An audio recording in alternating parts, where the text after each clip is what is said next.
Hello friends, मी सोनल्स किचनमध्ये तुम्हा सर्वांचं खूप खूप स्वागत. आज आपण पाहतोय गुलाबजामुन, तेही ब्रेडपासनं बनवलेले. तुम्ही रव्याचे, खव्याचे आणि मैद्याचे गुलाबजाम तर बनवलेच असतील. तर आज आपण पाहतोय ब्रेडपासनं झटपट होणारे गुलाबजामुन. चला तर मग सुरू करूया. आपल्याला या ठिकाणी 9 ते 10 व्हाईट ब्रेडच्या स्लाइसेस घ्यायच्यात आणि त्याच्या असे काट काढून घ्यायची आहे. काहीतरी गोड खावंसं वाटत असेल तेव्हा तुम्ही हे झटपट होणारे गुलाबजामुन बनवू शकता. लहानांपासून मोठ्यांपर्यंत सगळ्यांनाच आवडतात हे गुलाबजामुन. चॅनलला अजून सबस्क्राईब केलं नसेल तर सबस्क्राईब करा आणि साईडचं बेल आयकॉनवरही क्लिक करा, म्हणजे जेव्हा केव्हा आपण नवीन रेसिपीज टाकू तेव्हा पहिलं नोटिफिकेशन तुम्हालाच येईल.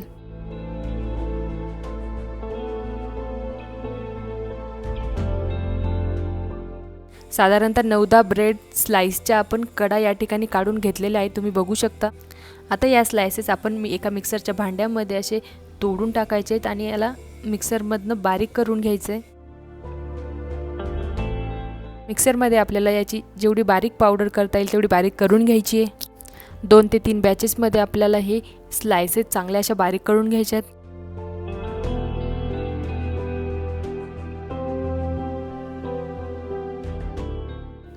सर्व स्लाइसेस हे आपल्या मिक्सरमध्ये बारीक करून झालेले आहेत. आता आपण यामध्ये थोडं थोडं दूध टाकून याचा गोळा बनवून घ्यायचा आहे. दूध हे नॉर्मल टेम्परेचरचंच असावं. गोळा बनवण्यासाठी साधारणतः 100 ते 120 ml दूध आपल्याला लागणार आहे.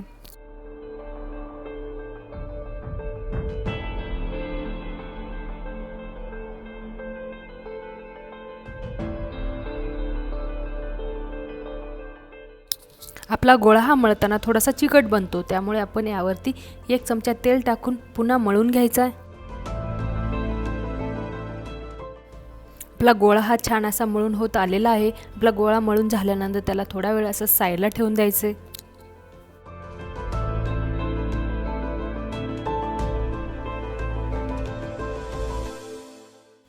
आता आपण बनवणार आहोत साखरेचा पाक.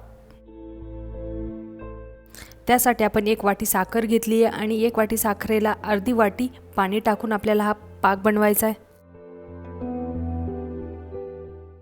गुलाबजामुनसाठी आपल्याला तारेचा पाक नाही बनवायचा आहे, फक्त साखर विरघळून घ्यायची आहे पाण्यामध्ये.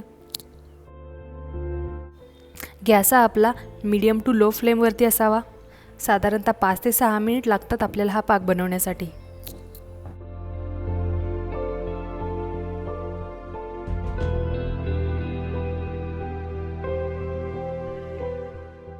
साखर ही आपली पाण्यामध्ये विरघळल्यानंतर आपण यामध्ये 1 छोटा अर्धा चमचा वेलची पावडर टाकायची आहे.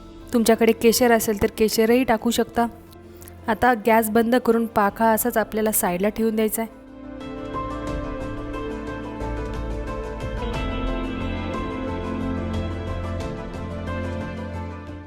आपलं गुलाबजामुनचं पीठही थोडंसं भिजलंय. आता आपण याला थोडंसं हाताने मऊ करून घ्यायचं आहे. पिठातला छोटासा पोर्शन घेऊन आपल्याला याचे गुलाबजामुन बनवायचे. तुमच्या आवडीनुसार छोटे मोठे बनवू शकता. हे गुलाबजामुन पूर्णतः मऊ करून घ्यायचे, क्रॅक्स हे राहिले नाही पाहिजे. असं करत करत बाकी गुलाबजामुनही आपल्याला अशाच पद्धतीने करून घ्यायचे.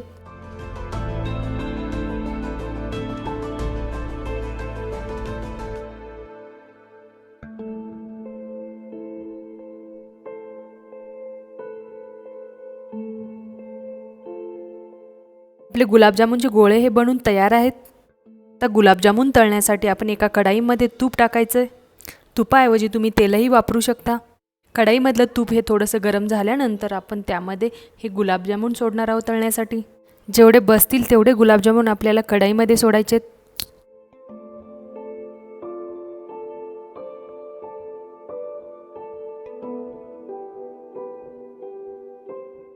गुलाबजामुन तळताना गॅस आपला मध्यम आचेवरती असावा.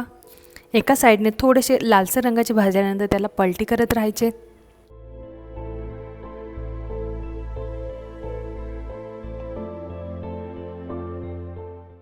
आपल्या गुलाबजामुनला छान असा ब्राऊन कलर यायला लागलाय.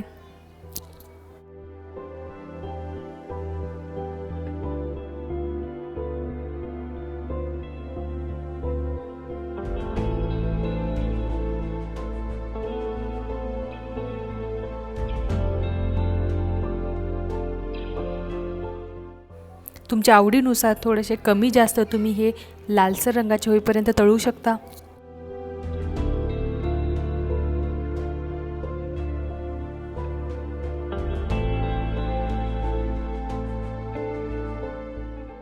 वाव, मस्तच कलर आला या गुलाबजामुनला. आता आपण हे गुलाबजामुन काढून लगेचच या कोमट झालेल्या पाकामध्ये टाकायचेत.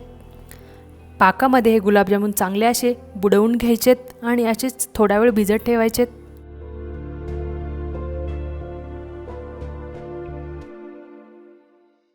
चला तर मग 1-1.5 तास झालेला आहे आणि हे गुलाबजामुन छान असे मुरलेले आहेत. आता या गुलाबजामुनची चव तुम्ही घेऊ शकता.